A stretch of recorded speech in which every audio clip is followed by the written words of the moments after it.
coming to you live from the Qassia Club Stadium just outside Kuwait City, Kuwait. Hi, my name is Stephen Quadros, and welcome to the Kuwait Shidokan Jitsu Warriors War 1. 8 men, mixed martial art rules, tournament style, $60,000 to the winner. We also have one of the best grudge matches in the history of the sport. From Brazil, Jose Pele Landi will be going against his arch rival in Matt Hughes, the super wrestler from the United States. Another compelling quarterfinal matchup pits Dave Menne, one of the most experienced lightweights in the sport, going against the Brazilian jiu-jitsu wizardry of Carlos Newton from Canada. Working with me at ringside is a man with 30 years martial art experience. He is also a brown belt under grappling master Jean-Jacques Machado and a film star in his own right. Please welcome Richard Norton. Richard, the tournament format, why is it so grueling on the athletes? Well, the difficulty for the fighters is that to win and become champion, you don't fight once, twice, but 3 times. Now, that's a tough ask. Think about it. If you have 10-minute rounds and you have a tough opponent in that first round, you've got the chance of injury. You have a tough match. You maybe have an opponent that gets through to the final round, and he's maybe taking his opponent out in 2 minutes.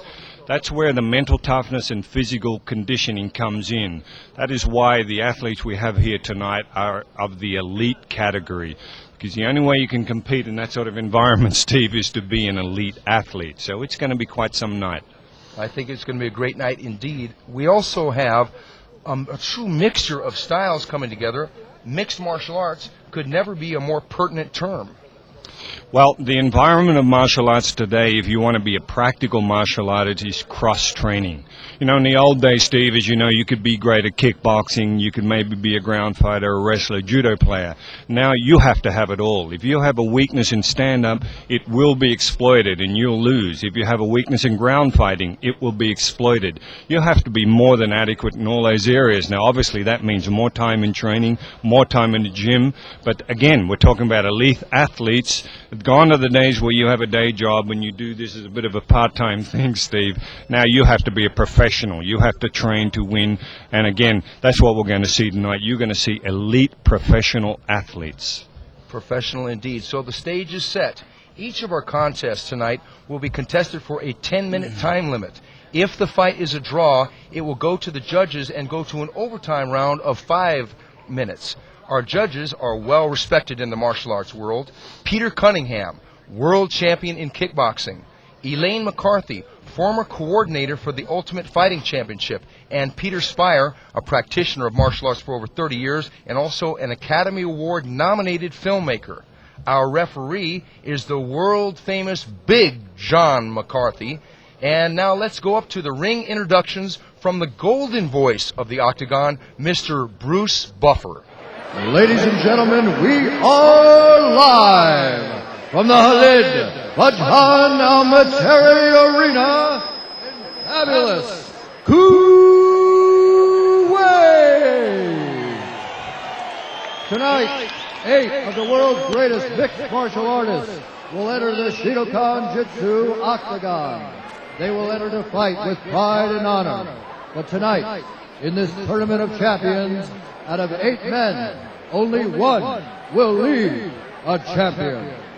Ladies and gentlemen, it's time, because now the fighters are ready, the judges are ready, the fans of Kuwait are ready, and the millions of fans watching around the world are ready, because now it's time to begin the Shidokan Jitsu Warriors War Championship.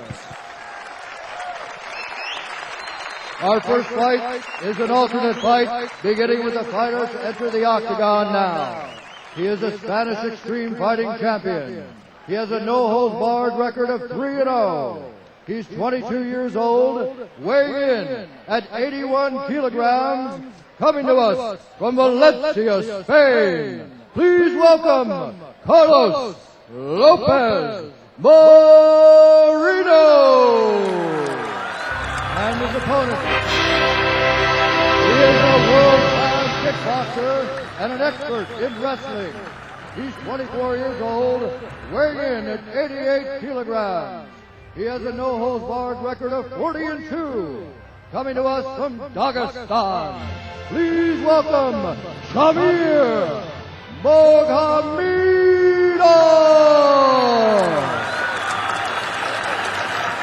And our referee for the evening is Big John McCarthy. An extreme fight. Here we go. Are you ready? Are you ready? Let's get it on. Okay, and here we go. The alternate fight. Both men are measuring. There's the low kick by Moreno.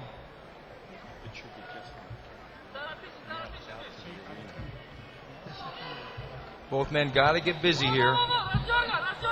Shamir coming out with a straight right was a little bit short. Nice left hook by Shamir.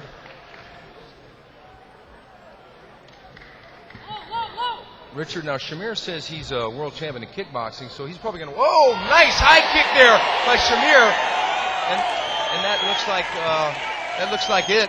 John McCarthy has waved off the fight with a single high kick by Shamir. What a stunner! Nice shot. Once again, Steve, it just shows you, these guys have no weaknesses. You've got to be good at stand-up, and you can see already the evidence of the stand-up capability. Carlos Lopez seemed to be tentative, and he really didn't want to be tentative and sit there and wait for a world champion in kickboxing to come out there and just unload with a big high kick. Good decision there with John McCarthy. Obviously looking after the fighters, having their safety in mind.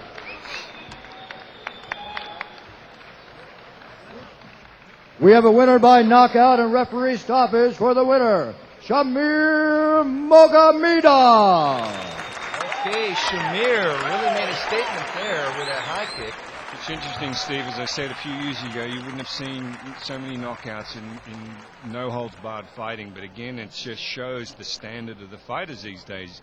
If they punch, they'll knock you out. If they kick, they'll knock you out. And, of course, if it goes to the ground, you'll get submitted. Our next fight in the tournament begins with the next fighter to enter the octagon. He is a Spanish and international Vale Tudo champion. He is an expert in Vale Tudo and grappling. With a no-holds-barred record of 3-0, he's 22 years old, weighing in at 86 kilograms, coming to us from Valencia, Spain. Please welcome Antonio Tello. Okay, getting ready to enter the ring is Antonio Tello from Spain. At 22 years old, he is pretty much in the prime of his career. We know that he's a Spanish Vale Tudo champion. And his opponent, a hometown boy from Kuwait, weighing in at 87 kilograms. Please welcome to the octagon, KHALED MUBARAK.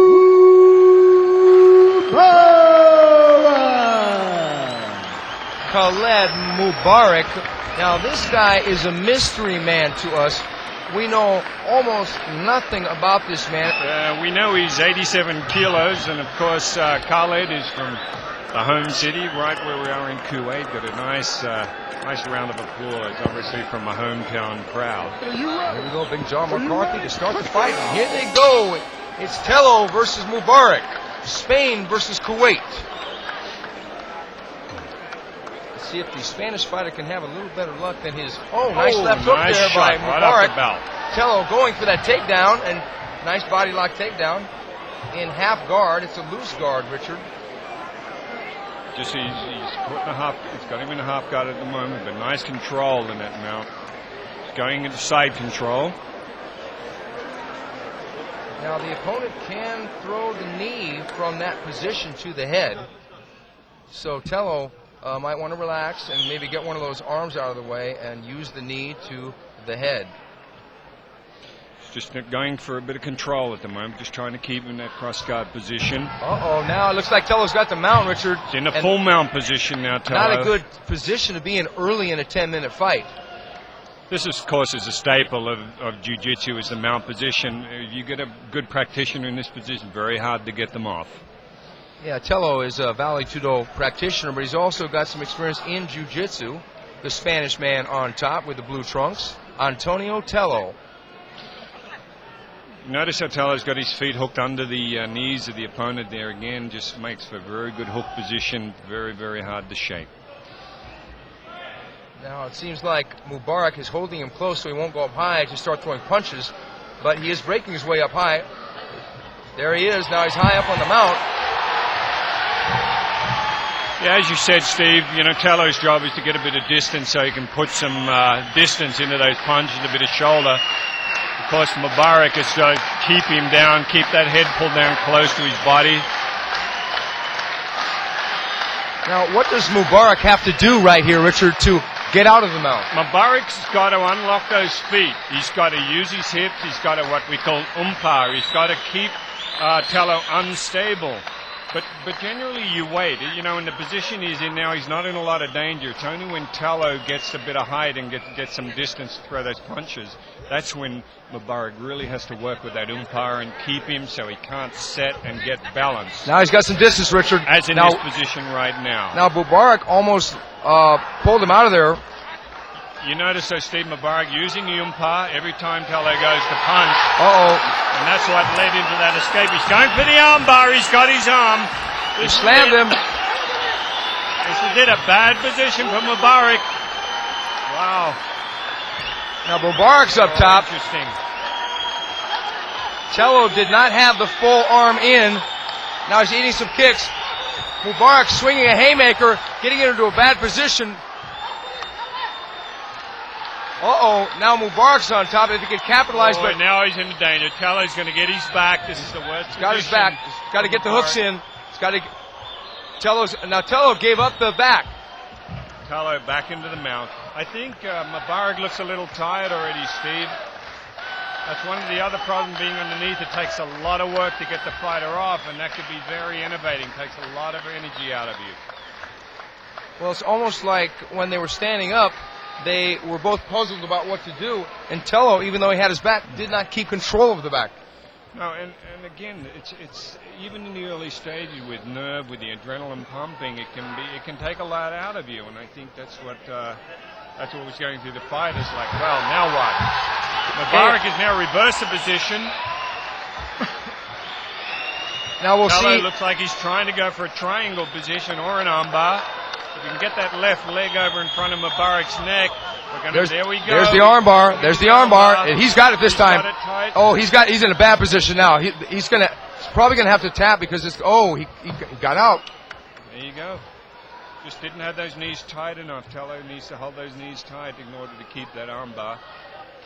Well, as a judge, it would seem that Telo was pretty much winning this fight on submission attempts and control. Going for the armbar again.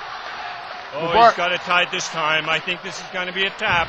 It's got to be a tap. That arm is hyperextending. Needs to get the knees together, though. Yeah, but there's a lot of pressure. Oh, it's too dangerous now. This is where you can do a lot of damage to that elbow joint. Amazing. Well, and MUBARAK got out again. Right. Kudos to his defense there. Either that or he's got a joint that hyperextends. But unfortunately, you're not going to win a fight just by escaping from submissions. This is genuinely where the fighters can take a bit of a rest. At least for Telo, he's got to hold that cross. He's going for the mount once again. Very successful in getting that mount position on MUBARAK. Now, so far, there's been a tremendous amount of energy expended by both fighters. This is crucial to conserve energy, even though you want to get the win, because it is a tournament. Potentially, the winner of this fight has another fight to fight, and if he wins that one, in the finals, he has a third fight to fight. So they want to conserve energy, yet get the guy out of there quickly. So that's a hard line to walk sometimes. Well, that's why you're seeing such static position at the moment, Steve. Obviously, both fighters are feeling it. They're taking a little break. And, the pace just slows down. But, again, to be in there again with that energy, especially at the beginning of the fight, it's very telling. Hopefully the second win will kick in and we'll see a bit more action. It looks like Big John is going to restart the fighters standing from lack of activity. I'm not sure.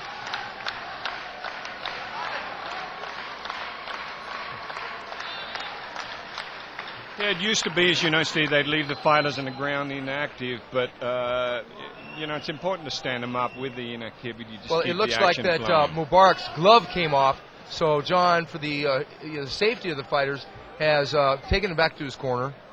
and he's putting the glove back on.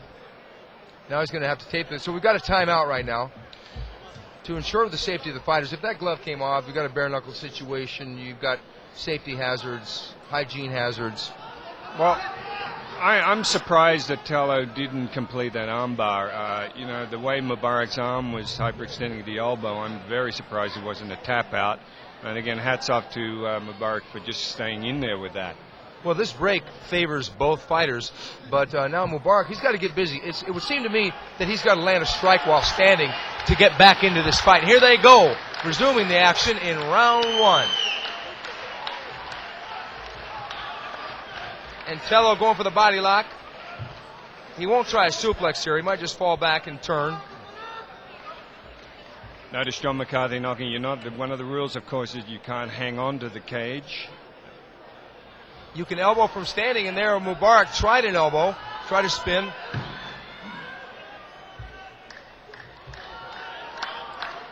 I would predict that this fight will be on the mat within a minute. Well, again, if Tello's got the energy to take Mubarak down, that's the other thing. If I were Tello, I would start throwing knees to the thigh right now. He doesn't have any striking arsenal because he's going to waste a lot of energy trying to get the turn and the fall down takedown. And there it is. Little trip there by Tello, back on top in the side mount. I think you'll find Tello will go for the full mount once again, which he's been successful with up till now. Actually, right now, though, I think he's just happy to lay in the side guard. Actually, it's not side mount, it's half guard. But it's almost side mount for Antonio Tello on top.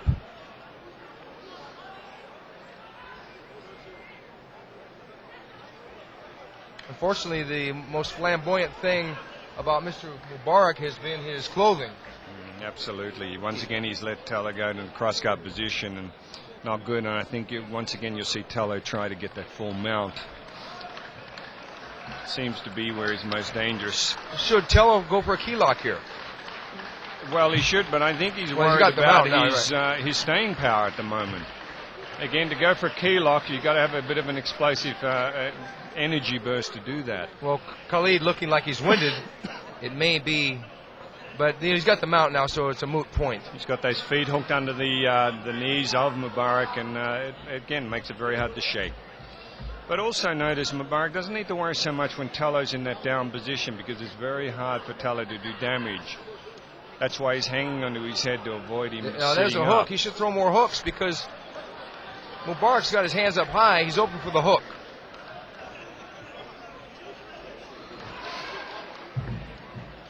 It looks like he's going to work there for a choke, Richard. It looks like he's got the bicep in front. He could choke him out from here. He certainly can. You know, the rear naked choke is just basically that choke but from the front. And Mubarak is punching, so that may mean he's in trouble. He's starting to squirm, Richard. I think he's almost got him. Now he's got his back. He's got his back now. Now he's it becomes tap out. rear naked. I think that's it. Okay, looks like Big John has stopped the fight. He stopped the fight before Mr. Mubarak went out. Well, once again, Mubarak did the one fatal thing with jiu-jitsu, and that's to give your back. And, of course, Tello stayed with him, got his back, and got the rear naked choke, and that was the end of the match. Okay, and let's go up for Mr. Bruce Buffer for the particulars. Ladies and gentlemen, at 8 minutes and 48 seconds, we have a winner. Referee stoppage. The winner is Antonio Tello. Well, the crowd didn't like it, but it seemed obvious to us that it was a no-brainer that Tello was going to get the decision, even though he got the submission.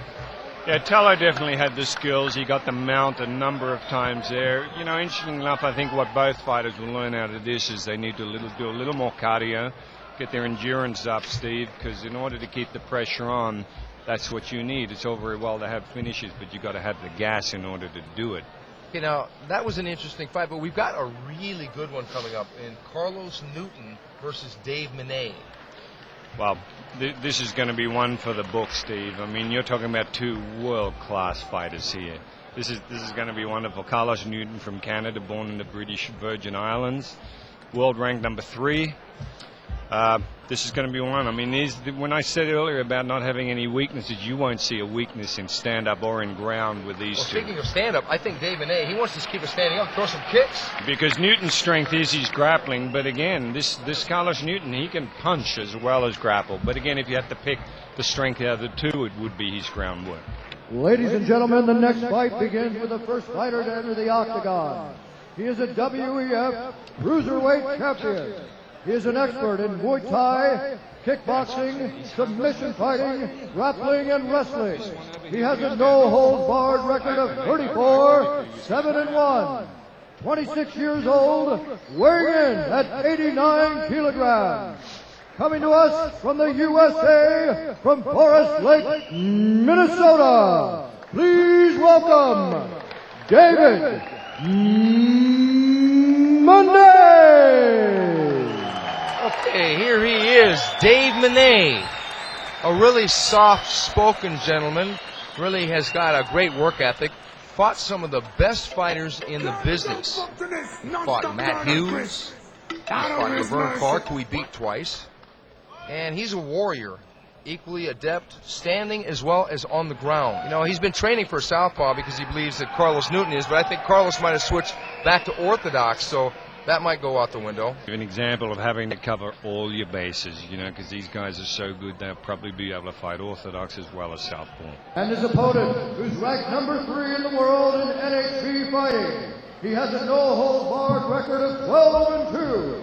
He is an expert in jiu-jitsu. He's 24 years old, weighing in at 87 kilograms.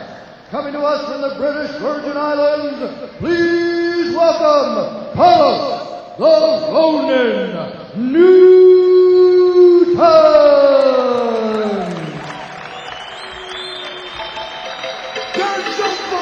You know, I know he really likes to claim that he's really excited about his stand-up game, but Dave Menne can bang standing up. Well, as I said, Steve, Carlos is intending to really take Menne out with punches. It's going to be interesting because, again, Newton is really, his strength would still have to be his grappling skills. But, hey, he's prepared. If he doesn't do it with punching, then he's quite prepared to take it to the ground and do the job there. And let's see, I mean, they're both obviously very conditioned athletes. This is going to be a war. Yeah, I think that Dave Menne in the black trunks, full contact fighter brand, and Carlos Newton in the white trunks. John McCarthy counseling him, last minute instructions. And here we go. Here we go. Are you ready? Are you ready? Let's get it on. Okay, Menne versus Newton. Oh, there's nice the high duck kick by underneath. Menne, and Newton going for the body lock. Took him straight. That was beautiful. Just stuck straight underneath. Obviously, Newton deciding the ground game is going to be his tactic already. Oh, yeah. I think he was just bluffing with that stand-up talk. He's got the knee on chest, but now he's going for the side mount. Got him up against the fence. Menne, one of the most experienced fighters in the game, not rattled at all. Just trying to keep him neutralized. Menne's just got Newton. But this is where they fill each other out. The experienced fighters will do this. They're not going to go flat out until they work out the weaknesses of the other fighter. Now, they're conserving energy, but they got to get busy here. Only one 10-minute round. Newton trying to get shot some there by distance Carlos now Newton. And standing back up, Dave Menne is standing back up. And he might want to start throwing knees right here. And Carlos got that leg up to block the knees. Menne going for a double leg, but again, Newton doing a bit of a sprawl there, using the side of the octagon. It's interesting that Menne is on top in a loose guard by Carlos Newton. Carlos likes the guard, but I don't think Menne is going to fall sucker for an armbar real quick. Oh, nice couple of quick shots there from Menne. Now, Menne has gone the distance with Jose Pele Landi, handing him a very good loss. Now he's got to be a little careful. Newton's trying to work there on that left arm of Menne. Be very careful to go for that figure 4 arm lock. Now, he's got an open guard. I think Menne might be well served to possibly work to stand back up from this position. Well, he's not in any danger, though, at the moment, you know. As long as he stays balanced, keeps a good base, he's just got to be careful of getting swept. But Menne's using some nice little punches, just keep Newton conscious that that face is open. Carlos is going to use that fence. Oh, nice knee to the face. Beautiful knees by Dave Menne. Oh, that really hurt. That was three right in a row, Richard. Oh, they really stung. Once again, look at Newton. He's up there. Again, testimony to the athletes these guys are. That would put an ordinary person out for a while. That landed right on the butt. I think Newton is bleeding from the nose now. Newton's now seized the opportunity. He saw, well, there it is. His face is wide open. Standing. Expect more punches and kicks now. Look at Newton there. Look how he sucked that up, and he's just going right back at it again. Menne looks a little tired now. Took a bit out of him. Nice left kick there by Menne. Right hand by Menne. He's slowly taking control. Carlos lunging left in with hook by hook. Newton. A little bit short on the punch. Body locked up on the fence. Menne trying to take Newton down. He's got that rib position. There you go, Steve, as you said, using those knees into the thigh. Good weapon, because you cork that thigh, it makes the fighter, it makes it very difficult to put any weight on that front leg to put power into a punch. Nice takedown by Newton. Excellent takedown by Newton, and he did it off of a right hand that missed. A little bit too high with the right hand by Menne, but Menne's got a good open guard here from the bottom. You get to see Carlos Newton working from someone's guard. And you're right, Steve, bit of a cut on Newton's nose at the moment. I think that knee, that was a good shot. But he seemed to have recovered from it. Very much so. Very much so. Well, nice little chopping punches there by Menne from the guard. Newton trying to pass his guard. He has passed the guard now. And looks like Menne going for an armbar. He's going for an armbar. But Menne's going for, okay. Didn't quite have it, though. Menne, very experienced, just tucking that elbow in. Ooh, he's got to be careful, though. He's got to be careful of that arm. Get out of there. Menne, real good defense against Carlos Newton's guard attempts at an armbar. Menne's got to be careful. Like Newton's after that arm. You can see that. Well, Menne's staying busier with the strikes. Newton's got opportunities here. We can throw little chopping punches every once in a while, but Menne is the one who's landing the more significant blows. Menne stands back up and goes for that kick. Nice shot. Interesting, of course, the rules are, of course, you can kick the fighter as long as he's facing you on the ground. Oh, nice body shot there. Tempted knees, go behind by Newton. Newton throwing a nice defensive knee that 5 minutes. Okay, he's got that single, and there they go. Menne on the bottom, loose guard again. Menne chopping away.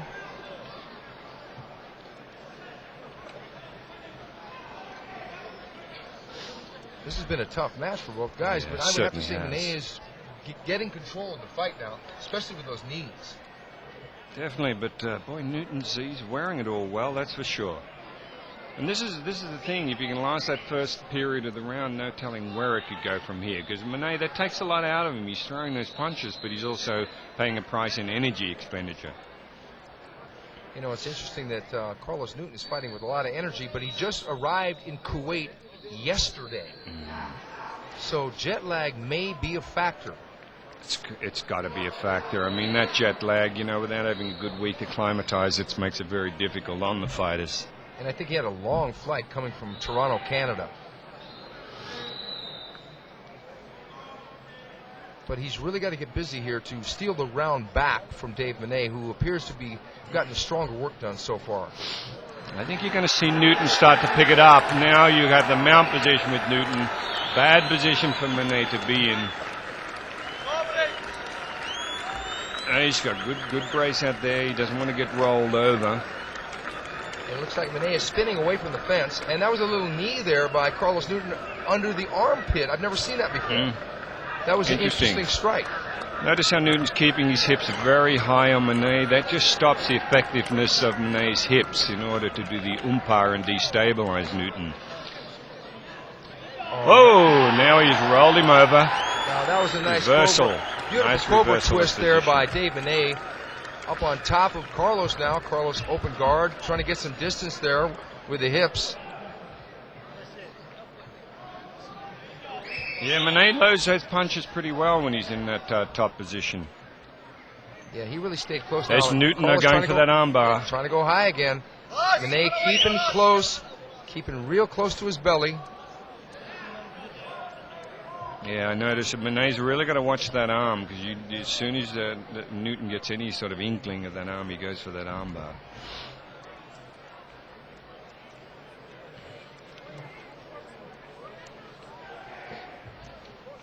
Newton moving those hips out. But he should just stand up. He should just stand up and take his chances in a stand-up fight. Yeah, I have a feeling, again, he's probably feeling like there's less energy to stay down there. Could be, because you know as well as I do, Richard, when you're in close like that, you can really feel your opponent's strength, and you can feel their stamina right there. And one of the first things to go is your legs. You stand up and you feel those thighs pumping a lot of blood, using oxygen.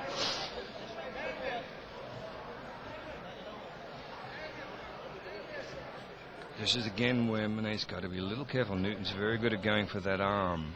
He's not in any danger at the moment, but Newton there hooking that foot under, trying maybe to get a sweep. Well, Menne, to his credit, has never been submitted or knocked out in a mixed martial art fight. And he's fought some good fighters. Matt Hughes, nice sweep there by Carlos Newton. And back to standing. Carlos going for a knee. Oh, both sides landing a couple of punches there. They're duking it out. Oh! Nice high kick by Menne. Menne on top. That's from Carlos Newton. Nice kick to the head. And this is the thing. The fighters get tired, the hands drop, and then the tide can turn as quickly as you just saw it just then. That was a tremendous sequence of action, starting with his sweep from Carlos Newton. Got Menne back up, landed his knee, then they started slugging it out. Menne threw the kick, and bang, there it was. 1 minute left to go in this round here, Steve. Okay. Menne's scoring nicely with that right hand on top. He loads that fist up. Newton's job is to keep him close to his body, not let him load those punches. Notice he has his foot on his hips to try and keep him away a little bit. Unless Carlos does something drastic, Richard, I think Menne has done enough to win the round. Because he hurt Carlos a couple times. Yeah, that was. Look at these punches coming in. Very good at that. And yeah, he's going body, head, body, head. Short chopping punches, building up points on the judges' scorecards. Newton's got to really just protect himself from those punches, just smother the arms of Menne. Round nearly over. Newton needs to do something significant here to really steal back this round. Might be too late. That's the end of the round. It seemed to me that Dave Menne got the better of the going in that first and only round, Richard. I was just trying to work on. Dave Menne was telling the referee something in regard to Carlos Newton. I'm not sure what it was. Okay, the referee now, John McCarthy, going for the judge's decision. Of course, if they can't make a decision, it goes into a 5-minute overtime. Okay, Richard, how do you score the fight?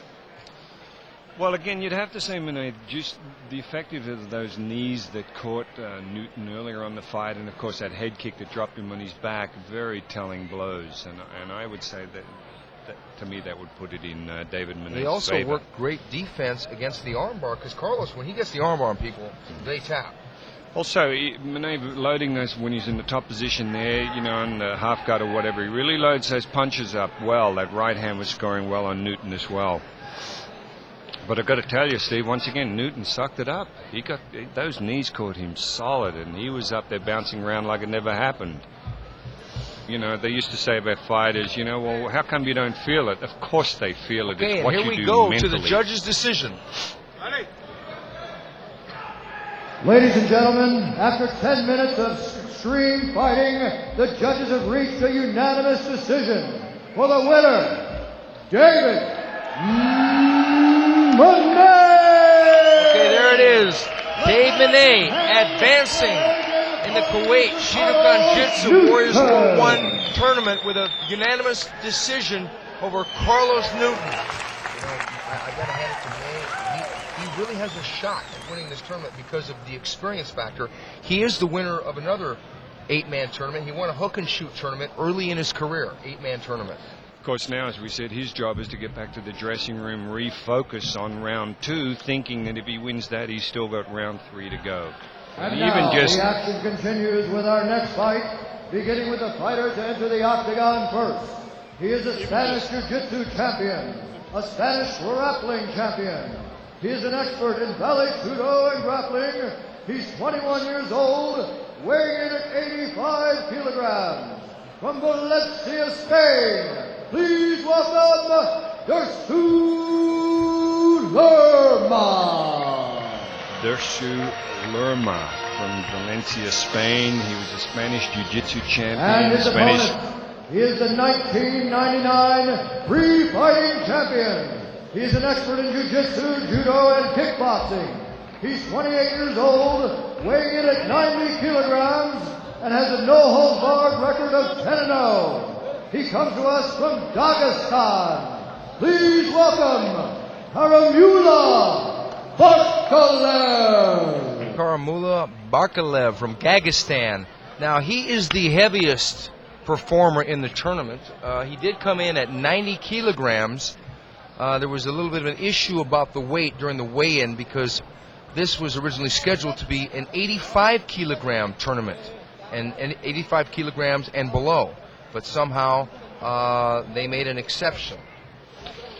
It's interesting too, Dersu Lerma, this is going to be his first professional no-holds-barred fight. As I said earlier on, he was a Spanish Jiu-Jitsu champion, Spanish grappling champion, European Gracie Jiu-Jitsu champion, second place in European grappling. Big John McCarthy giving Barklaev his instructions and going to the center ring. Here we go, and here we there's go. Lerma right there from Spain. Both men have blue Let's get pucks it on. on. And here we go. Lerma being the man with a shaved head. Barklaev moving around like a kickboxer. He did train a lot in kickboxing, going for the low kick. Barklaev, the more experienced of the two in this particular match, as Lerma. This is his first no-holds-barred match. I think, a very powerful leg kick. You know, Lerma has got to get busy and go for a shoot. He can't stand on the outside like this. He's going to get knocked out. Oh! Beautiful back kick! Spinning back kick! Now that hurt. He should go in and finish him. He's just standing up.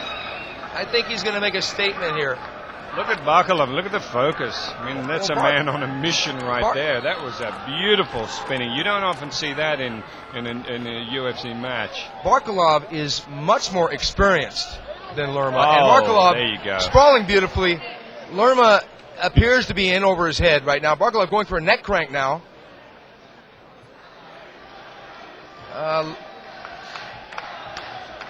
Lerma on the bottom with a loose guard.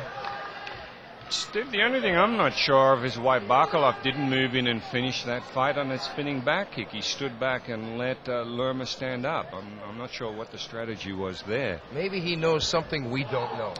Well, he certainly seems very much in control at this stage, but as you know, the tide can turn at any moment in a match like this. Now, Richard, a spinning back kick like that, and it landed flush. You know what that feels like. Yeah. I mean, having trained with Benny the Jet, Oh, yeah. and having trained with Pete Sugarfoot Cunningham, one of our judges, and I know, too, that kick can end a fight. Well, this is why it should have, and that's why I'm not sure why Barklaev didn't move in and finish the fight. But maybe he wants experience of going a little longer in the match.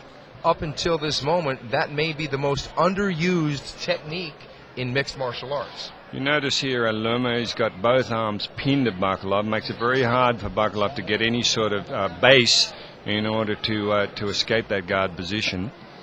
And this is what he's got to do. At least in that position, he's not able to punch. Barklaev is pretty much neutralized. Barklaev stands There he is. straight He's up. out now. That was nice, and he's sprawling back. He can't throw the knee here until he stands knee up from like that. Barklaev. Oh. Nice hip throw by Barklaev. Very nice hip throw. You know, it's nice to have that weight advantage. I think Lerma's got some skills underneath, though. He doesn't do a bad job at trapping the arms of Barklaev, and he's got those legs nice and high. I think Barkalev's going to get it standing up again, but He does have some jiu-jitsu skills. Yeah, he does. It's just his stand-up is lacking. You know, I think because of Lerma having mainly Barklaev just stepping background. back, going for the stand-up. I think Barklaev's going to try and knock him out standing. He's going to go for a low kick right here. Lerma doesn't appear to have any actual punching or kicking skills, and that's again a problem right here. Oh, he nearly ran into a shin kick to the front of the head that time. For that moment he kicked, Lerma was almost on all fours after he sprawled and missed, and that is a no-no. If the opponent is facing down and all fours, beautiful hip throw by Barklaev. Again, you don't often see classical throws like that in a match of this nature. Barklaev, very nice hip throw. But once again, you see, this is when Lerma is at his strength. Even in the unbalanced position, he grabs the head, he holds him close. Lerma appears to be the strongest one we've seen in the Spanish team tonight, for sure, at least in his defensive grappling. Yeah, and certainly in this defensive position right now. You notice he's just holding Barklaev close so he can't get any distance to offload any punches. Doing a good job with that. Looks like he almost went for a sweep, but Barklaev defended. Well, Barklev's keeping his hips low. You know, if he raises his hips, then Lerma will be able to get the hooks in and maybe go for a sweep and a reversal. You notice here the right foot of Lerma going underneath. Now notice how Barklaev is using the fence with his foot to neutralize. Just to keep the leg straight. Keep a base. Right. That's good straight. That's why Lerma's got the skills underneath. You can see that if they were to move away a little bit or he let it go, but with that hook he had a good chance of reversing that position. Well, you know, it's interesting. At the beginning of this fight, it looks like it was going to be a blowout. It looked like Barklaev was going to walk right through Lerma, but Lerma is hung tough and has stayed in the fight. Yep. As we know, depending on where your weakness is, and as I said, it seems that Lerma does have better skills on the ground. At least what I'm seeing. I mean, sure, he's underneath, but he's controlling the fight in that position. But Once he has... again, holding the head close, you see, and Barklaev can't get any distance. He can't throw any punches of any real power. But, you know, Lerma has to get busy offensively to get this fight out of the way because Barklaev has been all over him offensively himself. I think Barklaev needs to pass the guard, get into the side mount, and go for strikes. I think Barklaev may be a striker more than a submission guy. Absolutely, there's no question. There's no question that's his strength. He's got the throws. The problem is the follow-up once they are on the ground is not quite there to match his stand-up fighting and his probable judo ability. Oh, notice how Lerma is keeping Barklev's legs spread. That stops Barklaev getting any good sort of base. Keeps him spread. Oh, the natives are restless tonight, folks. I think you're going to see Big John McCarthy stand him up if the action doesn't pick up soon. There we go. You've got to watch. I'd be amazed if high Lerma there with doesn't the guard. eventually go for an armbar here. He's in a good position for it. I think that Barklaev might be able to muscle his way out of Lerma's armbar. We're coming to you live, folks. There you go, Lerma. He's going for that arm, but Barklaev pulled the arm free. There. Well, at least Lerma is not just being static. He's trying for things. He went to the side. Lerma locking those arms. You notice that, Steve, locking Barklev's arms. Again, it prevents him taking any strikes to the head. This is the sort of thing I would have expected Newton to do earlier on in his match. But he went for the side now. Barklaev standing back up. Interesting, Barklaev letting him stand. Well, as you said, this is where Barklev's strength is. He wants him up there. Okay, this watch is for where the high Lerma's kick here. weak. Watch for the high kick.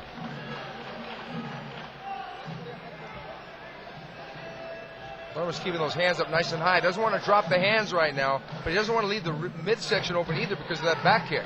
If I was Barklaev, I'd be kicking those legs. And he shoots in, and Barklaev sprawls back down to the ground. Barklaev almost had a position for a leg lock, but he chose to get side mount. Now, this is a bad position for Lerma on the bottom.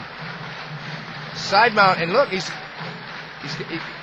Lerma is in a bad position now. He can eat knees from this position. Barklaev trying to load those knees on Lerma's head. Got a little bit blocked. On that right knee, it could be a bad situation because he could throw the knee here to the top of the head. Lerma's got to get out of that position. He's in a horrible position for a knee strike, and he almost gets guard. Barklaev almost gets the mount. He's almost got the mount. Lerma really fighting well, Richard. Oh, he spins out into the mount. Nope, going to stand back up. See, Barklaev had a position to go for an armbar at that stage. This is why his skills are definitely a little lacking on the ground. Okay, John McCarthy having Lerma stand back up. Lerma fought defensively well. Barklaev had some tremendous opportunities for strikes in that upper position, but chose not to. I think Barklaev should go. Oh, spinning back kick. And nearly. he cleanly missed that. Hurt. He missed Even that. though it gleamed off, I think that hurt Lerma in the rib. There's the sprawl again. Barklaev moving toward the back. He wants to spin out and get the back. Oh, knees now in the that's top illegal. of the head. That is. Actually, it's not illegal. No. You can do cannot that. kick in that position, but you can knee the opponent. As long as you don't go for the throat or the spine, you're okay. I think Lerma's tired now, Steve. I think that you're going to see a bit of a change now. I think that Lerma has given Barklaev a lot harder fight than Barklaev expected. I'm just surprised at Barklaev not finishing more. I mean, he's had an opportunity a couple of times to go in a lot harder, and he's allowed Lerma to stand up. I just think he should be putting more pressure on him. 1 minute. Okay, we're real close to the end of the fight here, and it's been Barklaev all over, and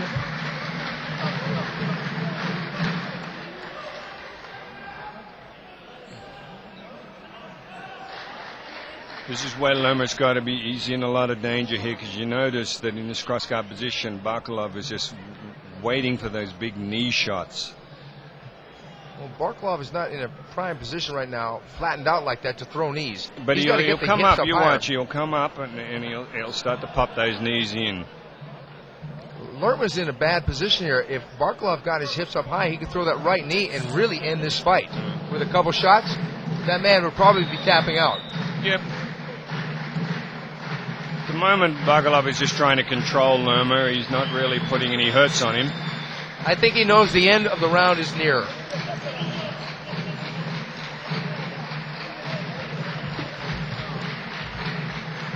Thanks, Steve. Okay, and there it is, the end of the round. Seemed to me that Barklaev controlled almost every aspect of that fight. He was on the offense pretty much the whole time. There's no question. Obviously, it's got to be Barklaev's fight. I think, again, for Lerma, it is his first no-holds-barred fight, and I think one of the first things he should be doing is working on his stand-up. I mean, that was his weakness, and as I said before, you can't have a weakness or it will get exploited. I think his ground skills are there. It's probably just going to get down to experience, but I would say Barklaev's fight, no question. Well, interestingly, it seemed that Barklaev was content to stay on the ground where he could have stood back up and stayed standing up because he had a good sprawl. He could have just kept going to the stand-up, but he kept engaging on the ground, giving Lerma a chance to stay in the fight. Again, Barklaev, why he didn't just pressure him, especially after that initial spinning back kick, is beyond me. And here we go for the ring for the official decision. Ladies and gentlemen, after 10 rounds of action, we have the winner, Carmula Barklaev. Well, now, that's no surprise to me, Richard. Barklaev advances into the tournament, and he will meet Dave Menne. Now, Menne against Barklaev, that is going to be an interesting fight because Menne can stand up a little bit, too. I think Menne's going to be too strong for Barklaev. At least that's my impression at this stage. And if it goes to the ground, I think you're going to have Menne easily. And now, the last of our first round tournament fights begins with the fighter entering the octagon. He is a former IBC lightweight champion. He is a Muay Thai Brazilian champion, a Vale Tudo Brazilian champion. He is an expert in Muay Thai kickboxing and jiu-jitsu. He's 27 years old, weighing in at 88 kilograms. Coming to us all the way from Curitiba, Paraná, Brazil. He has a no-holds-barred record of 25-3. Please welcome Jose Pele Landi. Pele Landi from Curitiba, Brazil. And his opponent, he is a Brazilian jiu-jitsu expert and an expert in boxing. He's fighting under the Pat Miletich fighting system. He's 27 years old, weighing in at 88 kilograms. He has a no-holds-barred record of 23-2. Coming to us all the way from Hillsboro, Illinois, in the United States of America. Please welcome Matt Hughes. Matt Hughes from the United States. Steve, this is going to be one for the books, there's no question. If this were a single fight card, this would definitely be the main event. Pele with a Muay Thai background, wrestling, and capoeira, another indigenous Brazilian martial art. Well, you know, this is a really small cage, so I doubt he's going to be using a lot of capoeira. He's got another kickboxer, of course, Brazilian, that he admires in Vanderlei Silva, in a fighter that Pele absolutely admires. Well, that's interesting because Vanderlei Silva is one of his teammates with the Shootbox Academy down there in Curitiba, Brazil. John McCarthy giving the instructions to Matt Hughes. Matt Hughes has got a lift and body slam second to none in the business. He lifts his opponents up over the mat, picks the hardest spot on the mat, and slams them down. Pele wants to keep this one standing in a Muay Thai war. Matt Hughes wants to take it down and ground and pound. And here we go, folks. Are you ready? Are you ready? Let's get it on! Pele versus Hughes. One of the best grudge matches in the history of mixed martial arts. Pele waiting for Hughes to shoot in. Both fighters being very wary as well. They Pele should taunting be. him. These guys really don't like each other. There's been a lot of words exchanged in the press and face-to-face. As a matter of fact, in one of the events in the United States, World Extreme Fighting, they had words and almost got into it. There goes the shoot, and Pele sprawling underhook on the left side into the over-under clinch. Couple knees there. Look at the experience of both fighters. Well, it's Look at interesting Hughes just trying to use that right arm to block the knee strikes from Pele. It's interesting how Pele blocked the shoot. That was, nice knee strike there by Pele. Looked like Hughes was going to pull guard there for a second. Pele staying down low, good sprawl back. Taking his time. Knees exchanged. Matt Hughes does not want to get into a knee war with Pele. Good right hand to the body by Hughes. Pele coming back with the counters of his own. I think both fighters very respectful of each other, Steve. You can see that much. Well, that was a nice little left knee that Matt Hughes did to Pele's left. There's another nice knee to Pele's leg. See, that's great strategy. As I said, you cork the thigh, you can't put weight on it to put any power behind the punch. Really, Matt Hughes felt that knee up under the armpit. You can see the red mark. Pele standing tough in an upper body Greco-Roman match right now, but Hughes has got him up against the fence. Both fighters beautifully balanced, though, Steve. You notice this? Beautiful balance. Pele going for the judo hip throw. Pele taking Hughes down. Hughes on top of Pele in the side mount. Not a good position for Pele. But it was Pele that got the takedown there. But then Hughes spun him out and rolled him. Got top position. Nice tight control Hughes has. Notice him using that shoulder into the jaw of Pele. Important to try to keep the head still as possible, to keep it tight, you know, to reduce the amount of movement that Pele can get with his hips. You control the head, you control the rest of the body. Now this is interesting because Pele, this is the position he does not want to be in. He does not want to be side mounted, and now it looks like Hughes is going for the mount there, or at least knee on chest. Hughes is going to try and get the mounted position and end this with a ground and pound. They're up against the fence. Little grinding knee there by Hughes. Not much on it. I think Pele's got to be careful of that left knee of Hughes right there. He's in a good position to drive it in. Not a lot of action here. I wouldn't be surprised if John McCarthy possibly restarted these people standing. There you go again with Hughes using that left knee. Notice he's got very tight control on Pele's head, using that shoulder into the head of Pele just to stop him and restrict his movement. Now Pele, like Carlos Newton, got in yesterday. He flew in from all the way from Brazil and got in yesterday, but he assured me today that he was willing and ready to fight. Both men saving their energy here. Not a lot of explosiveness happening. I think just again, Steve, both being incredibly respectful of each other's ability, knowing both are capable of doing an extreme amount of damage given the chance. Now Matt Hughes grinding down with that forearm against Pele's head. And Pele looks like he's going to try and bridge and roll Matt. Yeah, I don't think he's going to get him off, though.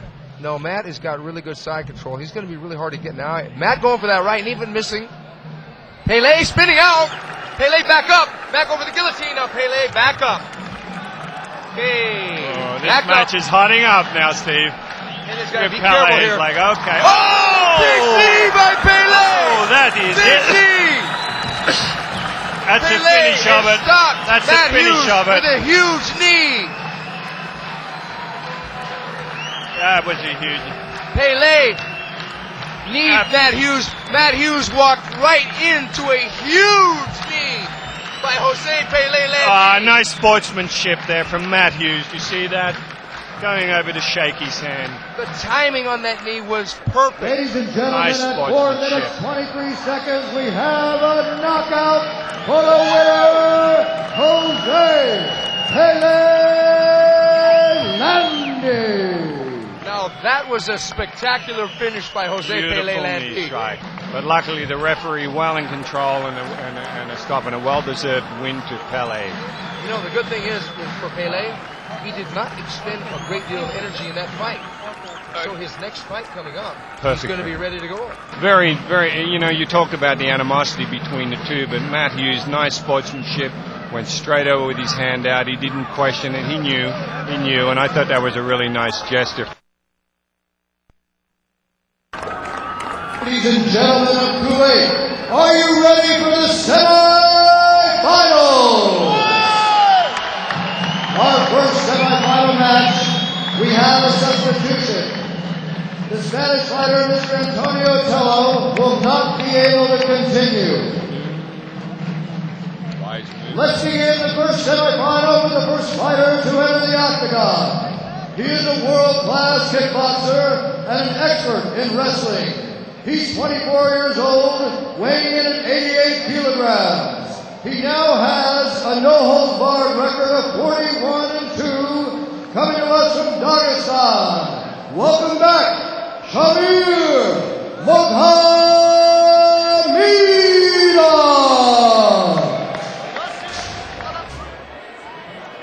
And his opponent, coming off a very exciting win against Carlos Newton, he is the WEF Cruiserweight Champion, an expert in Muay Thai kickboxing, submission grappling, and wrestling. He now has a no-holds-barred record of 35-3. He's 26 years old, weighing in at 89 kilograms. Coming to us from the United States from Forest Lake, Minnesota. Please welcome David Menne.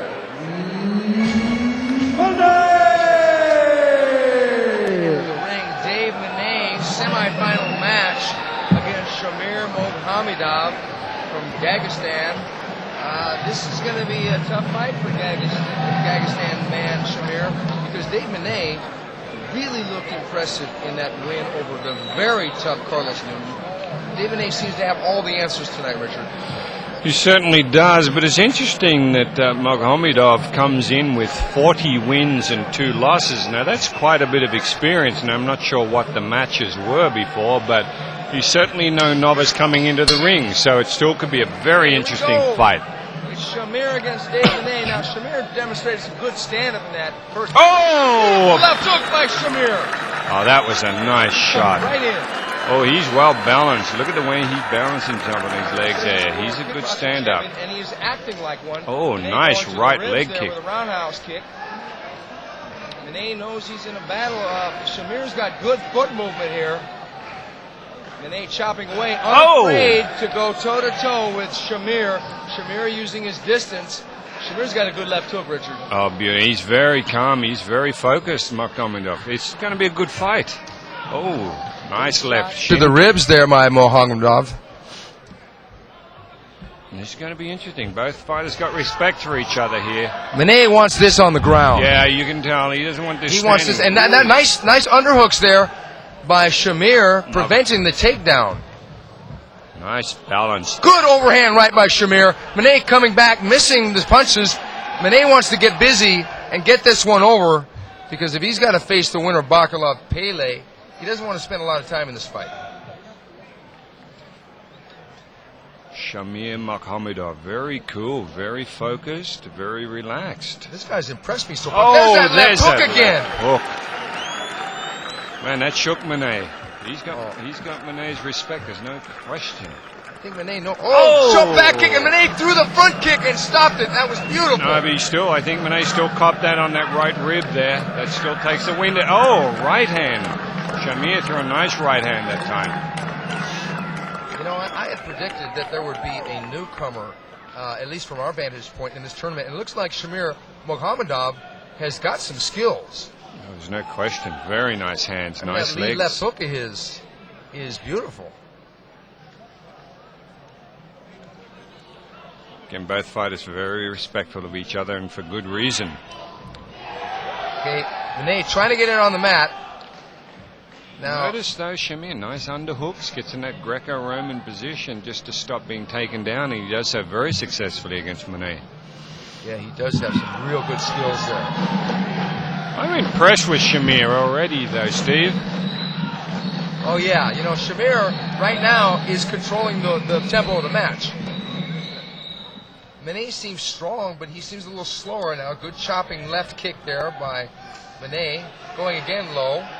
Maybe he's trying to see the... Oh, there's that left hand again from Shamir. That's a nice punch for him. You can hear that glove right next to Menne's head blocking the technique. Otherwise, it could have been a problem.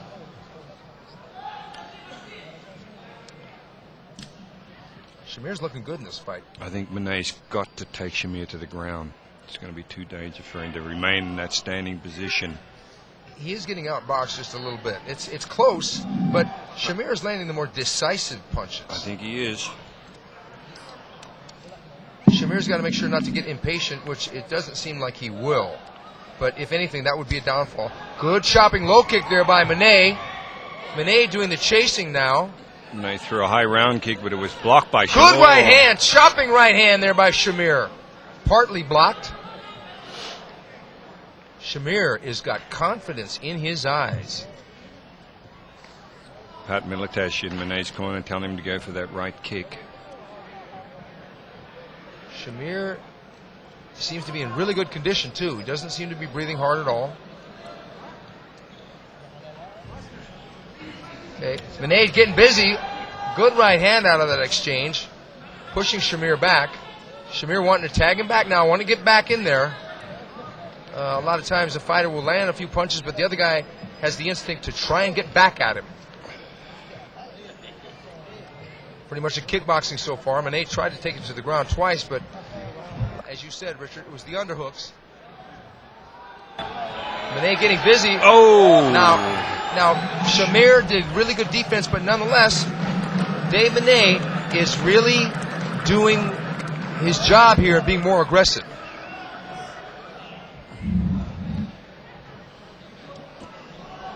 Okay, they're in that over-under Greco-Roman. Oh, nice knee up top by Dave Menne.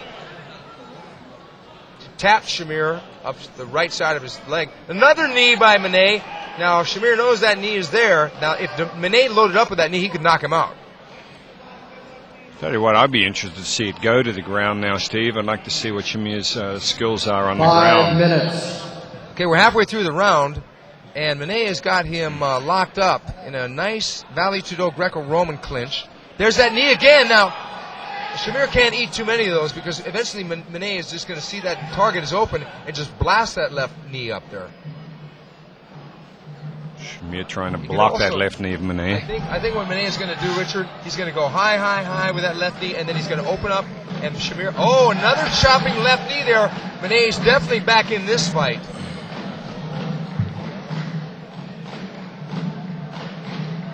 Shamir's got to watch out keeping that head low.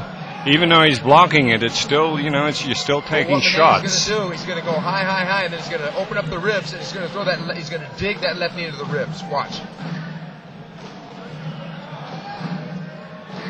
Because Shamir obviously doesn't want to go to the ground. When that knee comes up, he'd have a perfect opportunity for a takedown. But this is... Oh! There it is. I predicted it.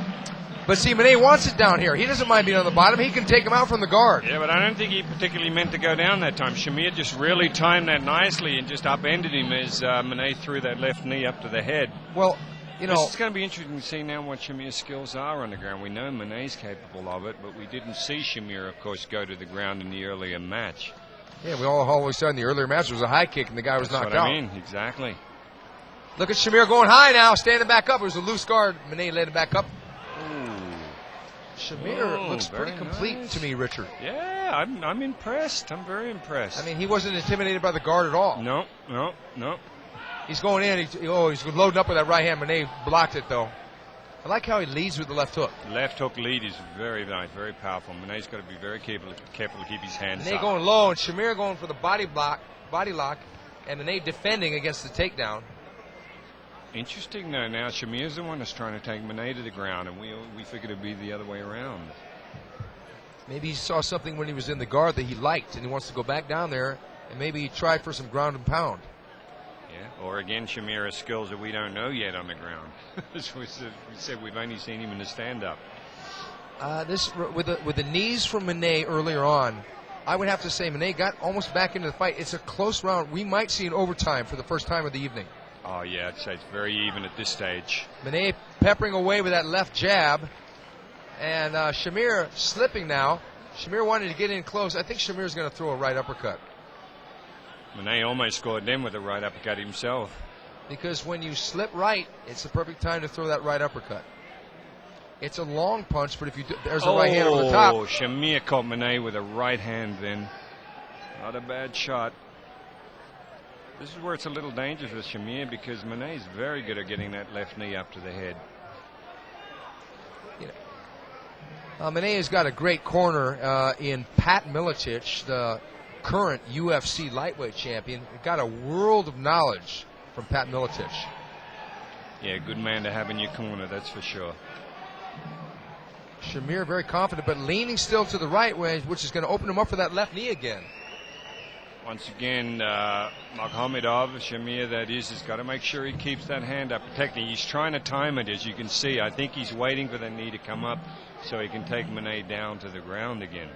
It's obvious to me that Shamir isn't familiar with a lot of the intricacies of Muay Thai boxing because there should be a lot more wrestling going on with the upper bodies to get control and get that head out of the way. Now, there's another. There you go, though. That's what he was waiting for. But that's what Menne had brilliant balance right there. He lets him trap the leg, and then he just balances his way out. 1 minute. 1 minute left in what has been a very compelling matchup, Richard. Well, Menne punishing the thigh there. You notice the right knee going into Shamir's thigh. Good tactic. I really want to see an overtime in this. Well, I think you're going to. I think you're going to, Steve. Because this has been really close. Shamir has surprised many people, including probably Dave Menne, but Dave Menne has hung tough and landed a lot of really good knees. Well, you can see again, as I said, 40 wins that Shamir has had, and it's showing. He's showing. He's very mature in there. He's very focused. He's very relaxed, playing a very good tactical game.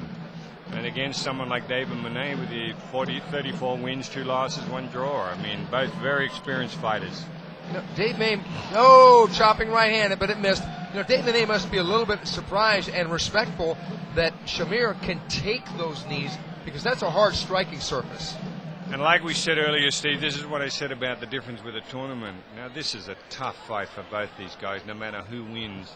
They're going to be really having to do a little bit of collecting of their wits, for the final match. And Menne gets a little right hand off in the break. Shamir didn't look too happy with that, but we're going to have a little bit of a break and see what the judges think. I would predict an overtime. I would have to go with a draw on this. I've been a judge before for the UFC, for the IBC, and sometimes judging is the most pressure-cooking position there is in an event. I think, in fairness to both fighters, it should go into overtime. But we are not judging. Win, lose, or draw, Shamir has arrived on the international circuit. No question. Taking Dave Menne to the distance in a 10-minute round and laying some smackdown on him. I'm very impressed with how cool he is in there. And here we are to Bruce Buffer and John McCarthy. Ladies and gentlemen, after 10 minutes of extreme action, the judges have reached a unanimous decision. For the winner, from the USA, Dave Menne! Okay, there it is. Dave Menne getting Let's have a really big hand for close. a game fighter and Mr. Shamir Magomedov. Dave Menne squeaking out the victory after enduring some pressure early on. It was the knees that did it, Richard, and his confidence on the ground. And this is what the fighters have to remember. It's one thing to hold on, but Menne kept busy. He shot knees into the thigh. Those knees that he brought, that left knee up to the head, was obviously very much in the judge's mind in giving that decision. Our last semifinal begins with the fighter now entering the octagon. He is a 1999 free fighting champion, an expert in jiu-jitsu, judo, and kickboxing.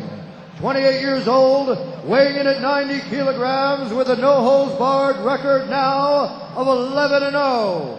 He comes to us from Dagestan. Please welcome back Karimullah Barklaev.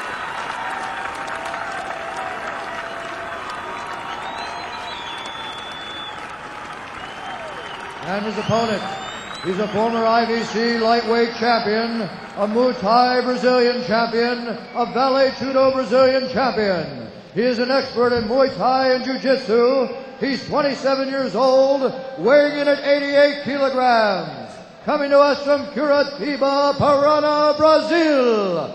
Please welcome Jose Pele Landi. I was excited when Pele fought Matt Hughes tonight, but I am as excited in this match because Pele's fighting a guy that's a little bigger than Barklaev, but Pele is hot tonight. I think again you're going to see two great stand-up fighters. Barklaev with his judo, he has a judo background, as was evidenced by those throws in the earlier match. It's going to be interesting to see whether they will work against a fighter as experienced as Pele. There's Big John giving the last-minute instructions to Pele, and he's going over to Barklaev. Barklaev does have stand-up skills. He's got that spinning back kick, and that is a deadly weapon. Absolutely. That spinning back kick and stand-up skills in general. Barklaev, again, very cool. It'll be interesting to see whether he has more zeal to go in and finish a little earlier. As I said, I was a little surprised that he didn't go in for the kill, as it were, after that previous knee strike on his earlier opponent. I wasn't real impressed with Barklaev's ground game in No. his match. And I think Pele's pretty decent on the ground defensively, but Pele can pop off a submission every once in a while, too. No, absolutely. But again, both of these fighters, stand-up is their game. So this is going to be a very interesting match. Okay, here we go. Pele versus Barklaev. I think this is going to be a kickboxing match. I think Pele's going to go high. He's going to go high with that roundhouse kick.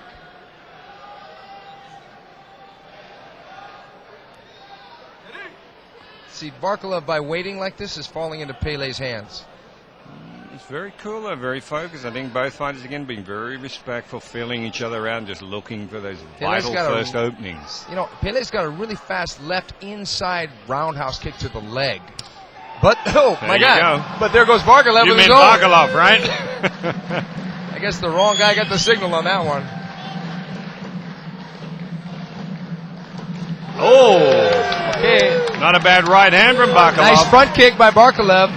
Nice low kick by Pele. Underhooks by Pele into the clinch. There you go. Barklaev trying to bring his judo into play. Oh, and he did it. Excellent There's that takedown. judo background coming in, Steve. A very nice throw against a very experienced fighter. But Pele has got the half of the butterfly guard, and he's got it deeply sunk. Barklaev's got to think about getting that loose. But Pele's got he's elevating. Judges see that, though. There was still a nice throw that the judges have to take into consideration should it go the distance. That was a beautiful takedown. Pele he's reminding him about that sweep. I like that Barklaev was saying, all right, this is the guy who can punch and kick. Let me change the game and bring out my judo background. I think that was a very effective strategy.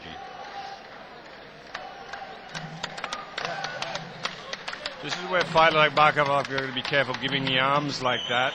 Let's see if Pele has the ability to go for an arm bar. Right now there's a bit of a slowdown in the action. Barklaev trying to land that right hand again. He did land it earlier. Pele got the cross arm there under Barklaev's chin.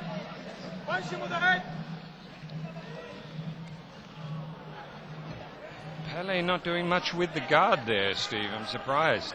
No, he's not. He's got a few opportunities. He got an opportunity for that right arm of Barklaev. Well, he's taking a bit of punishment again. The judges all add this up. Barklaev scoring in the top position. I think what Pele wants to do is either sweep him or roll him and stand back up. I think he's got to put these feet on the hips and just create some distance. Get Barklaev away from his upper body, Pele's that is, you know, because in the position he is, he's going to wear punches like he nearly did just then. I'm actually surprised that Jose. Oh, you know, he's going up high. He's going up high. Going for the armbar. Oh, Barklaev, very smart, very nice.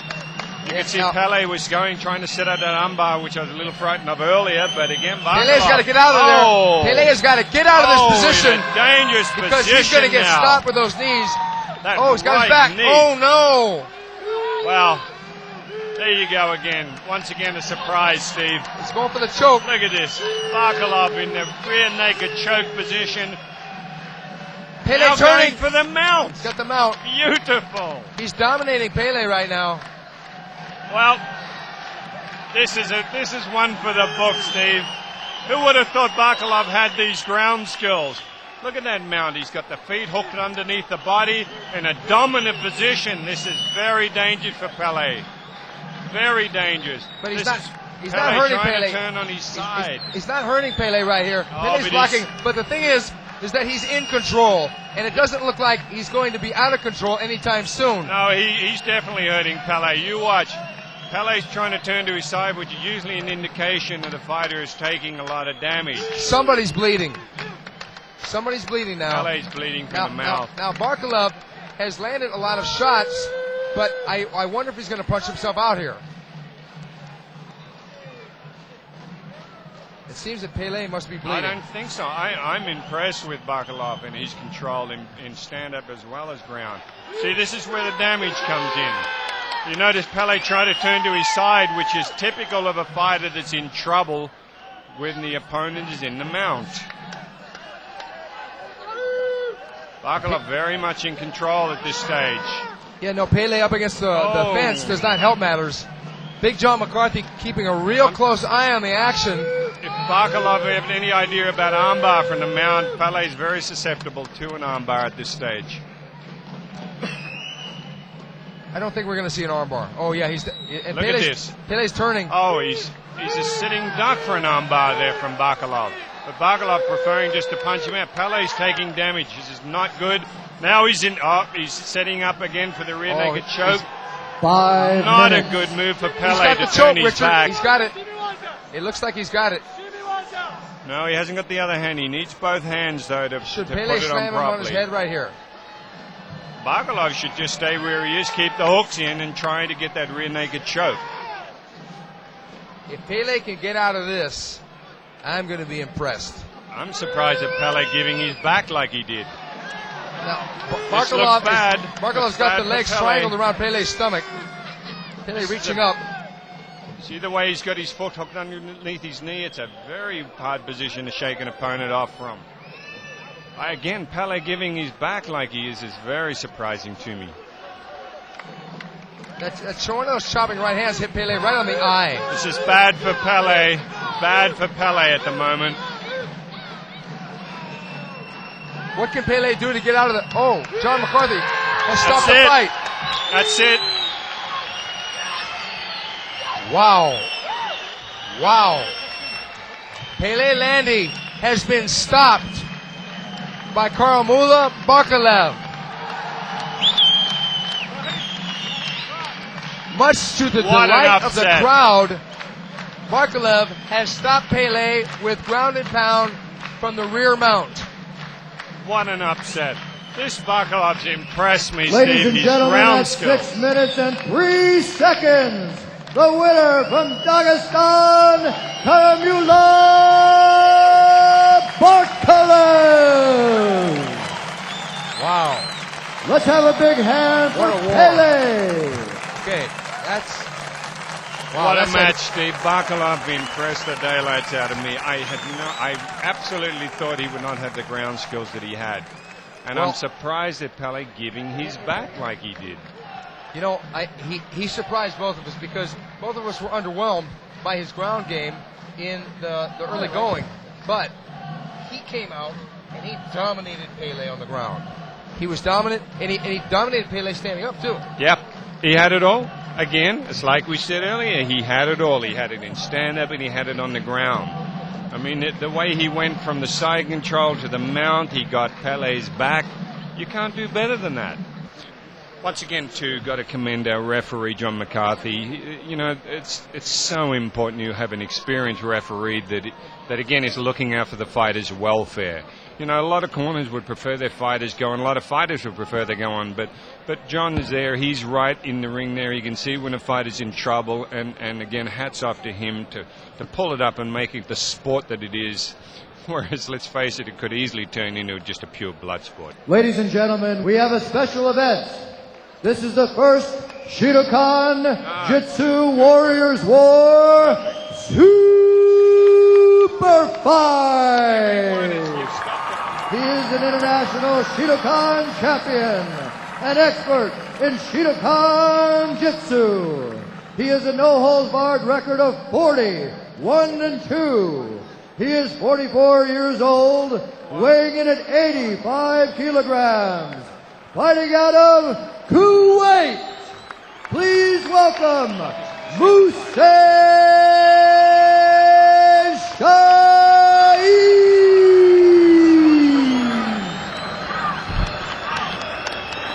and his opponent, he is the Dutch Open champion.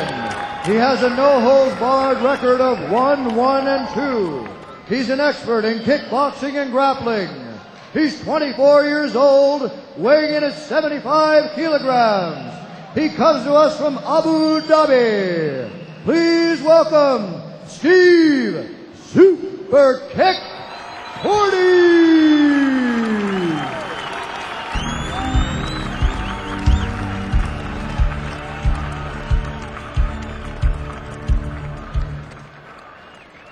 Okay, here we go. We've got Steve Superkick Porty entering the ring wearing kickboxing shorts.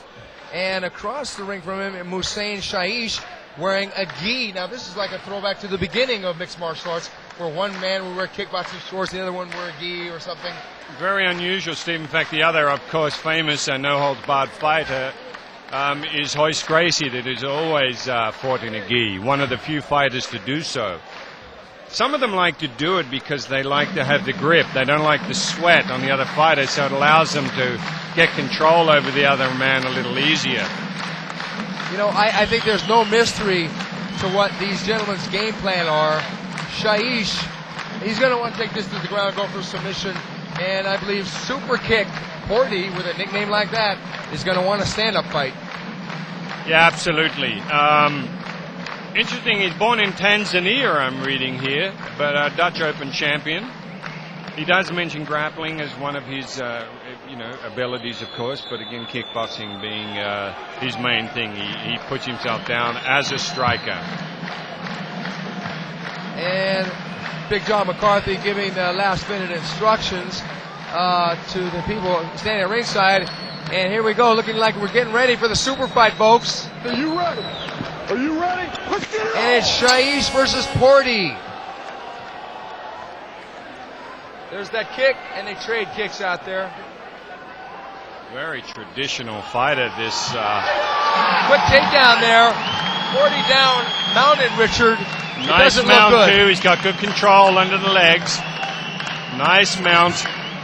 I don't think Porty has the ability under here, I'm seeing already, to do either an elbow escape or hip escape. I think he's going to work, because it looks to me like Porty doesn't have a lot of ground. Sheikh has very nice control in that mount. You can see he's done that before. He's got his feet hooked underneath the hips of Super Kick Porty. Not good for Porty at the moment, Steve. I think he's going to be in a bit of trouble. Let's go for a key lock now, Richard. Oh, he's going for a figure four key lock. Now all Porty has to do is roll out. Nope. And he's giving his back. Richard, this is going to be over very quickly. once he gets the hooks straightened out. Rear naked choke coming in. And he's already got the left arm over the chin. Puts a couple of punches, try and open up a little bit. Rear naked choke. It's a matter matter of time. There you go. There it is. There you go. There it is. Wow. That was a quick one, folks. Real quick. It went pretty much as we had expected. Hometown crowd very happy about that one, Steve. Oh, the crowd's for good loving it. reason. We're having a scream over the crowd noise. You know, this is a real throwback to the early UFC. Ladies and gentlemen, we have a winner at 1 minute 14 seconds. For the winner, Kuwait's Shahid.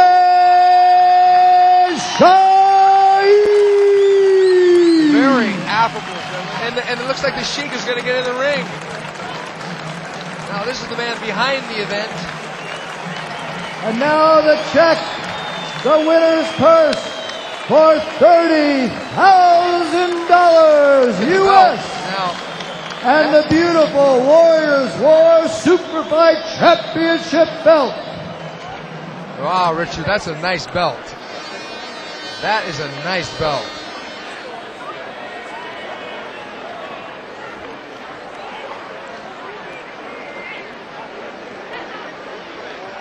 There's Ricardo Miranda, the promoter of the event, and Omri Batech, and Arturo Moriano, and there's Waleed, and they're getting out there. And it's time for a photo op.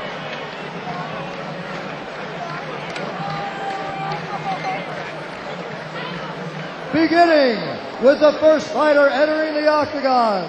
He is a 1999 free fighting champion, an expert in jiu-jitsu, judo, and kickboxing. He's 28 years old, weighing in at 90 kilograms, with an NHB record of 12-0 from Dagestan. Please welcome back for the finals, Karim Barklaev.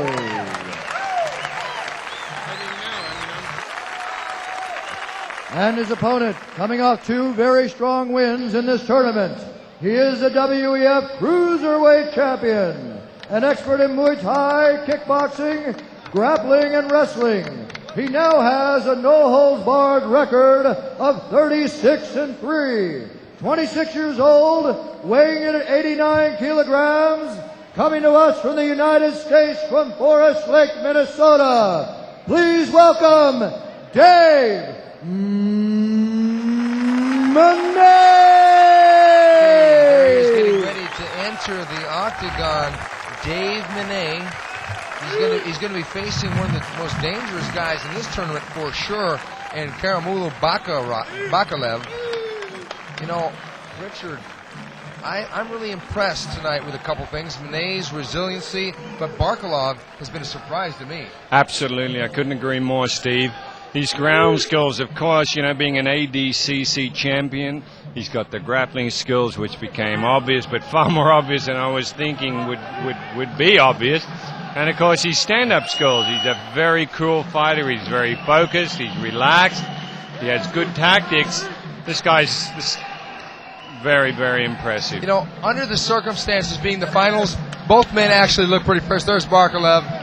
And Big John got started it. And here we go. This is the finals of the Kuwait Shidokan Jitsu Warriors War 1 8-man tournament. We're going to see what Menne can do standing up against Barklaev. Barklaev's got a great spinning back kick. Menne very, very respectful. You can see he's not just going to walk in there. Attempting a right round leg kick from Menne. And not a lot of people. I don't think anybody. There's that back kick. You know, I love that move in a no-holds-barred fight. Barklaev. And there's the shoot, Menne. It's a hard shoot. Oh, Menne just running Barklaev into the side. Okay, Takes him down. Oh, no. Now, we're going to see Barklaev's guard. Look at that right foot of Barklaev on the hip. That's what it's all about. Yeah, Keep right. some distance. Keep him from coming up high on you to be able to unload those punches. Nice technique. You know, boy, were we wrong after the first fight he had, and we said his grappling skills weren't that good. This guy phenomenal. Really fooled us. You know, I think maybe he was lying asleep, waiting to wake up. He just didn't need to. He didn't need to use them. That was the bottom line. Look at this. Very skilled. Very skilled. Now, Menne's doing everything he can to grind away. Now, Barklaev stacking up and going for the Kimura from the side. But Dave staying up. Barklaev back up. Barklaev tugging for a attempts a knee bar. Go for nice the knee bar. attempt. Now, it looks like Dave's got a real high guard. He's got half a triangle, but half a triangle ain't no cigar. Barklaev in a position to unload on him, though. Got to be very careful, Menne. Oh, no. Look at him pinning the arm. Menne's in a bad position here. He's going down north-south position. Barklaev with the knees. Menne's in trouble here, Richard. See how he sprawls, but he comes up from the knee and he drops into the sprawl, makes it very hard to dislodge him. Nice control position. Look at this. Look at that. Right knee's coming in, but he goes straight down to a nice sprawl. You know, Dave is not going to really be able to take a lot of those. See, obviously, while he's in that sprawl, he can't be rolled. You know, he's too much leverage. Dave trying for his own knees from the bottom. He really wants to get out of this position because this is a very dangerous position. He can be stopped from this position. Absolutely. This is the same position that Mark Coleman had Igor Vovchanchin in the finals of the Pride Grand Prix 2000 early last year. Oh, look at that. Barklaev going for a mount. Beautiful transition by Barklaev. He's dominating right now, Richard. He's totally dominating in a grappling sense. Look how he lays those hips down, gets those hips down, provides a lot of leverage, a lot of pressure on Menne's midsection. Nice control in the mount. You know, wow. Menne trying to hug close, of course. He's got to keep close to Barklaev so he can't wear some of those punches. Man, Menne's really got his hands full right now.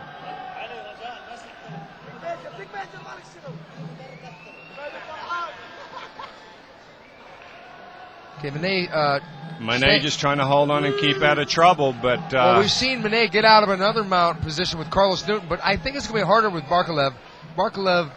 Nice move by Menne! Oh, look out, he's got in a front choke. Oh, he pops out. Beautiful move by Dave Menne. Beautiful escape. Luckily, Menne had the side of the octagon to push off. That was how he got out of that. Oh! By Menne! Menne heard Barklaev with a left high kick. Oh, Menne scored very well with those combinations. You know, you just can't Barklaev count trying to use Dave knees Menne into out. the thigh and trying to go for those judo throws again. You just can't count Dave Menne out. You just cannot do it. He was being dominated there on the ground, but then he snuck out a really great escape and then got right back up and kicked Barklaev in the head. But Barklaev doesn't look any worse for the wear. Back into the Greco-Roman clinch on the ropes. Good tactics by Barklaev. Just keep there for a little while, get his senses back. Oh, nice round kick from Barklaev. Here we go, referee stopping, and I think he's asking for the tape. There's a bit hanging from the glove of Barklaev. Oh, yeah. Now, this might be a break for Menne, although Barklaev didn't physically really hurt him in a striking sense while he was grappling with him. He mainly just out-grappled him. Okay, here we go for the restart. You know, Menne, he really wants to land one of those big kicks again. He wants to go to the kick here, maybe to the leg. But he really wants to stay standing for sure at this moment. There he goes for the low kick, but Barklaev really does a good teep front kick there. Oh, not a bad left round shin kick there to the ribs of Barklaev from Menne. Again, both fighters obviously very respectful and with good reason. Dave Menne brawling his way in and getting a good right hand in there. Good right hand in there by Dave Menne. Dave Menne is tough.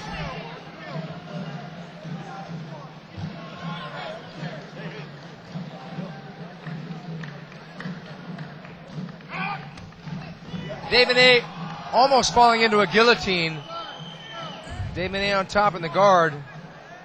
He really wants to get busy with the punches and go body, body, head, because otherwise Barklaev is going to stack up enough points Menne's getting high. Oh, nearly copped a heel then. Oh, both fighters exchanging blows here. This is a war. Certainly is, Steve. This is a real war. You know, I think, if anything, along with a clash of technique, this is a true clash of wills to see which man will give first. Because Dave Menne has not folded at all, and he was being roughed up considerably in the early part of this round, but now he's back on top, landed a few good leverage in this position here. Barklaev doing a good job of smothering Menne's punches. Menne staying busy, getting Barklaev up against the fence. Not a good position to be in, even if you have a good guard, because you can't flatten out. Because if you curled up like that, you can create a slow suction on the throat. Menne just scoring well with those right punches to the ribs, and again, the judges see that. They all count to the scoring. Referee telling him to keep busy. There's the right hand. Oh, nearly wore a kick to the head. Low kicking. Menne in the up position. Now Barklaev is going to have a problem standing back up without getting a kick. This is the position made famous by Sakuraba, of course. Menne in the standing position, delivering those kicks to the leg. Oh, very beautiful. nice. That was a great high kick there by Barklaev from down low.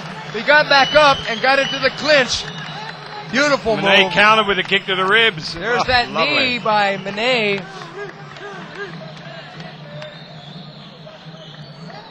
What a fight. What a wonderful grand final this is.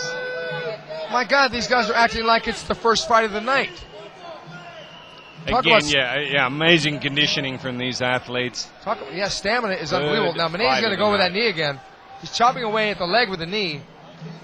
Oh, tough one to score because Menne is definitely back in the fight. Menne scoring again with those left knees to Barklaev's thighs. There he goes again. He's not let Barklaev take him down now. It's going to come down to stamina. Because as far as the heart factor, they both have the heart of a lion. It's going to be stamina and who can land the best shot first. I really don't picture a submission in this fight. Oh, nice left knee there. Oh, good counter there by Barklaev.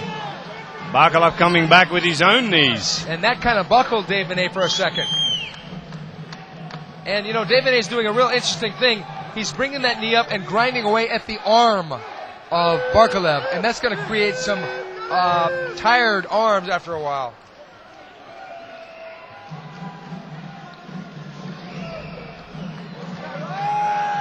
What balance Dave Menne has with that one leg. Oh, good left hand by Menne.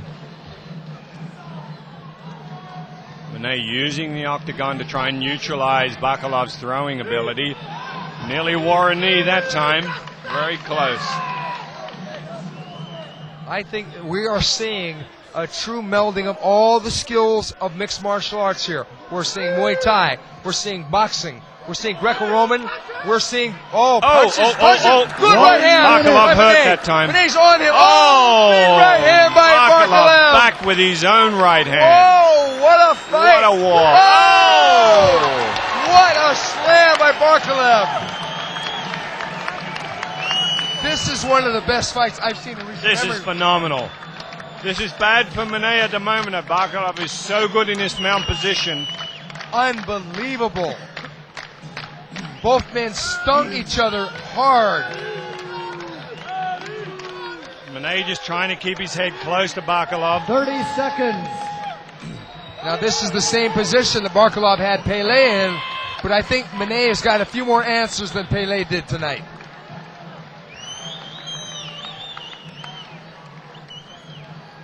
Very dangerous for Menne, just because again at this stage he's tired and to have this advantage of position that Barklaev has makes it very dangerous. 10 seconds left. Unbelievable. Richard, who's winning the fight? Time. Oh my God. What a fight. What a magnificent effort. Unbelievable. Get off of him already. Oh my God. I'm not even going to predict this, Steve. Let's see what the judges say. That was one of the best rounds I have ever seen in mixed martial arts. What guts and determination from both fighters. I mean, as I said before, elite athletes. If these aren't elite athletes, I don't know who are. What I was trying to say, but I had to break myself off because they really got busy, was that we are seeing all the skills here. We're seeing Greco-Roman wrestling, freestyle wrestling. We've seen a lot of jiu-jitsu by Barklaev early on, but we saw a lot of defense there by Menne and getting out of the mount. You kind of wish this would go to the draw into the overtime. Really. My God, Dave Menne is so tough. It's unbelievable. He reminds me of a throwback to Don Fry. Where he will not quit no matter what. He's going to fight till he just drops. The way the rules are now, if it is anything but a unanimous decision, it will be they will go to overtime. In other words, they need a unanimous decision to win. If one of the judges dissents, it goes to the overtime round. Ladies and gentlemen, after 10 minutes of extreme action, the judges have reached a unanimous decision.